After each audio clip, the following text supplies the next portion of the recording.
What is up, football fans? You are watching TGS PM, and here we are to recap the first 10 games of the NFL. So we're going to go over the conference leaders and the division leaders. So the NFC conference leaders are the Detroit Lions, led by Adrian Barnes and O.J. McGrady. Adrian Barnes has the best passer rating in the NFL, and O.J. McGrady leads the league in rushing yards and average rushing yards per play. So when your quarterback and running back are playing this well, you're bound to be playing at this level, leading the NFC conference. So the surprise story is the AF. Oh, actually, that's a surprise story too with the Lions, with a full-on undrafted free agent squad. But another surprise story is the Buffalo Bills leading the AFC conference. A lot of people would probably even put them third place in their division, behind the Patriots and the Jets. But they are leading the AFC conference with a 7-2 record. Very solid year for Rex Ryan.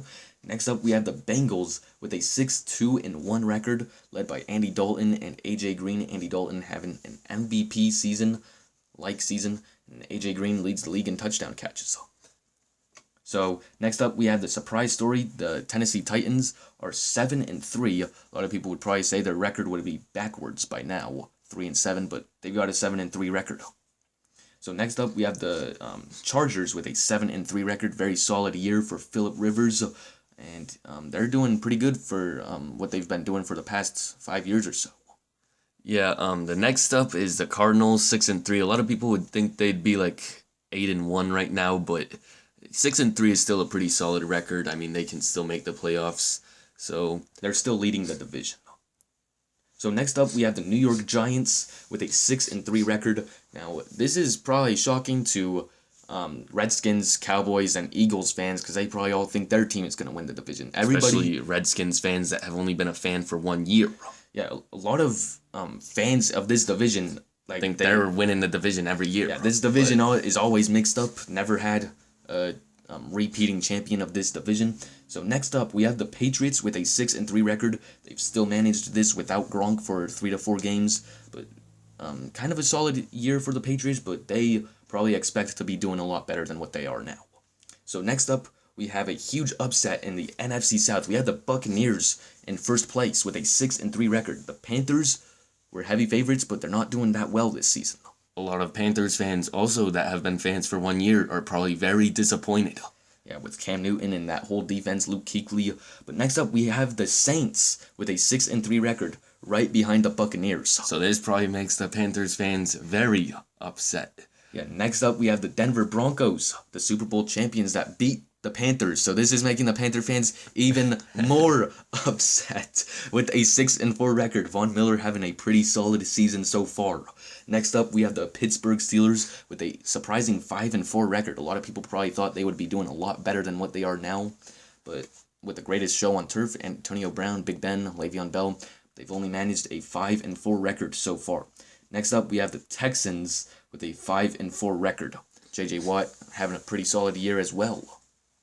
Next up, we have the Los Angeles Rams with a 5-4 record, bounce back year from last year, doing very well with rookie quarterback Jared Goff and Todd Gurley. Yeah, so Todd Gurley also is second place in rushing yards, just behind O.J. McGrady, so that's pretty good for Todd Gurley. Next up, we have another elite running back, the Chiefs, with a 5-4 record. Jamal Charles having a pretty solid yeyear, especially because Alex Smith likes to dink and dunk to him. Yeah, Captain Check Down. Yeah. So next up, we have the Jacksonville Jaguars with a 4-1 record. Jacksonville having a pretty solid year so far, probably where a lot of people probably expect them to be, but they probably think they could do a lot better than this. Yeah, they definitely have the talent offensively with Allen Robinson, Blake Bortles, T.J. Yeldon, Chris Ivory. They've got a pretty good offense. It just can the defense get it done. So next up, we have the Redskins, also with a 4-1 record. The defense led by Josh Norman, Kirk Cousins offensively, Jordan Reed. So they're second place in the NFC East. Next up, we have the Seattle Seahawks. The Seahawks were starting off the season pretty well, but Doug Baldwin, his suspension kind of ruined their season a little bit. They can still make the playoffs. They can still possibly even go 11-5. They've just got to play really well when he comes back. Yeah, he returns actually now. He's been back now. He's been practicing with them. But next up, we have the Cowboys with a 4-5 record led by rookie Dak Prescott. Romo has been injured for about half the season. He will be able to return against a Week 16 matchup against the Lions. Next up, we have the Packers with a 4-5 record. A lot of people surprised with this. Yeah, people thought this record would be flipped with the Lions because the Lions aren't supposed to be winning this division right now. It's supposed to be the Packers with Aaron Rodgers and Jordy Nelson coming off his ACL tear, but just not clicking so far.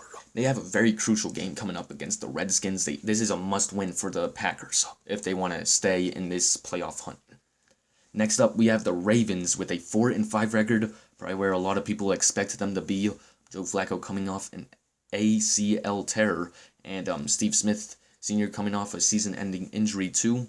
So not very surprising that they're 4-5.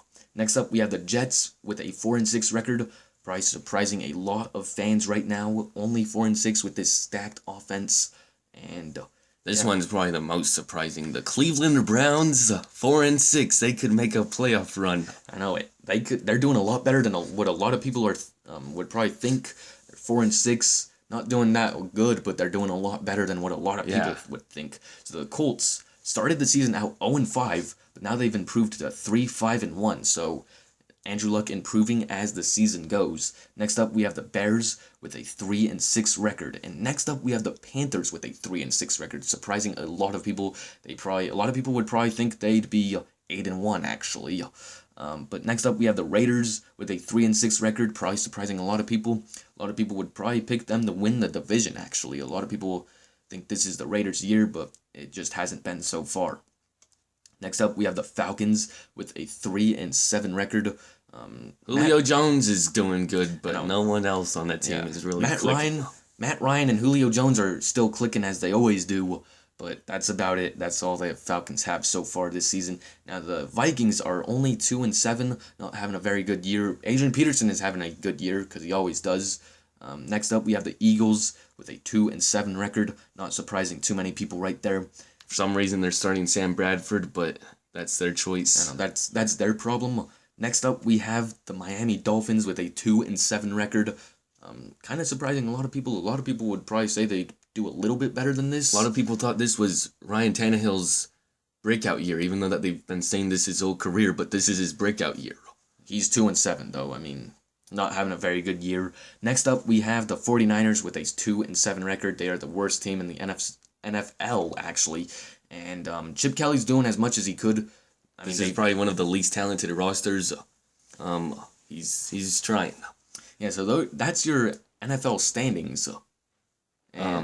Here's pretty cool news for Todd Gurley and LA Rams fans. He bought himself a new car. He posted a picture of it on Twitter. It's a nice Mercedes-Benz with gold rims. Looks pretty nice. Yeah, with a white primary color. I mean, I'd love to drive that. I mean, it looks like a pretty nice car. And Dez Bryant is getting another allegations of him beating his mother up. We'll have more information on that next time. He could be facing up to 10 games suspension for next season. This could actually be really huge. The NFL is actually waiting till the offseason to deal with this. They're just telling the Cowboys play throughout this season. Don't worry about it. But we're going to continue this throughout the offseason, as Dez Bryant can face up to a year of being suspended, and that's huge for the Cowboys. Yeah, they're kind of treating it like the Tom Brady situation that they suspended him for 4 games. Yeah, but only this is way bigger. But actually, Tom Brady was able to appeal it, and he wasn't suspended for 4 games. Yeah, so for Cowboys fans, this is devastating news. I mean, losing your best player. Yeah, best player for a full season for next year, possibly for next season. It's just not looking good for Cowboys fans. They get a good draft pick. That's all I can say. I know. Hopefully they get a good draft pick. So yeah, this has been TGS PM. Hope you guys enjoyed this video, and we will see you guys next time.